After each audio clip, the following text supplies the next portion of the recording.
ఆ ప్రొసీజర్లో నాకు కానీ మంత్రిమండలి దృష్టికి కానీ లేకపోతే ఇంకోటి దృష్టికి కానీ వచ్చే అసలు దీంట్లో విషయమే లేదు. ఈ కనీసం విషయ పరిజ్ఞానం కొద్దిగా ఉన్నా ఇంగిత జ్ఞానం ఉన్నా ఎవరైనా ఇది అర్థమైతే రాయరు.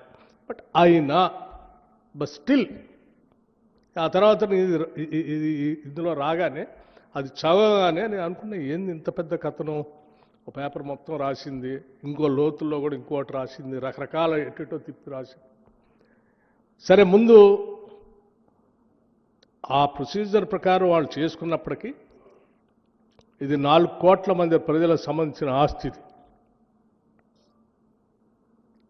మీరు ట్రాన్స్పరెంట్గా చేస్తున్నట్టు కాదు, you have to be seen also. So first you stop the tenders, cancel it, let me examine it, and then I'll come back again. ఈ రాష్ట్ర ప్రజలకు వాస్తవాలు తెలియాలి, మళ్ళీ వచ్చి నేను మాట్లాడతానని చెప్పి ఆ రోజు చెప్పి వెళ్ళాను. వారం రోజులు అవుతుంది, ఈ లోపలనైనా వాస్తవాలు తెలుసుకొని సరే రాసింది పొరపాటో తప్పో ఇది జరిగిందని అనుకొని వారు అనుకుంటారని నేను అనుకున్నాను.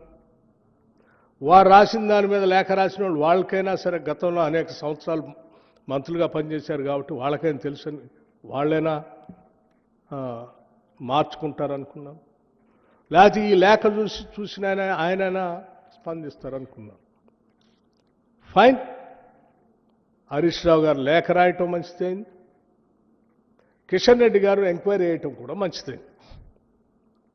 నేనొక్కడనే వాస్తవాలు చెప్తే సరే ఏదో నేను రాధాకృష్ణ గారు మీద కోపంతో ఆయన రాశాడు కాబట్టి ఆయన మీద కోపంతో నేను చెప్తున్నాడు అనుకుంటారేమో.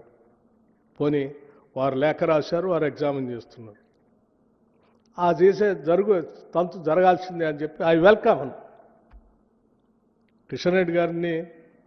నేను ఇప్పటికి కూడా I welcome his gesture. Examine చేయండి, మీరు చేయాలి, రాష్ట్ర ప్రజలకి దేశానికి కూడా తెలియాలి. కేవలం కొద్దిమంది కొందరు వ్యక్తిగత ప్రయోజనాల కోసం రాష్ట్ర ఆస్తుల్ని ప్రభుత్వాలపై వ్యక్తులపైన అడ్డగోలు ప్రచారం చేస్తూ బతికేసేటువంటి వ్యక్తుల వాస్తవ రూపాలు బయట రావాలి.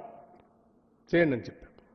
చేయండి అని చెప్పడం కాకుండా నేను కూడా కొంత ఎక్సర్సైజ్ చేసి ఆ ఎక్సర్సైజ్ సంబంధించినటువంటి కాగితాలన్నీ ఈరోజు రాష్ట్ర ప్రజలకి మీ ద్వారా తెలియజెప్పటమే కాకుండా నేను ఇక్కడ చెప్పడం కాదు, మీ అందరికి కూడా ఒక్కో సెట్ ఇస్తాను.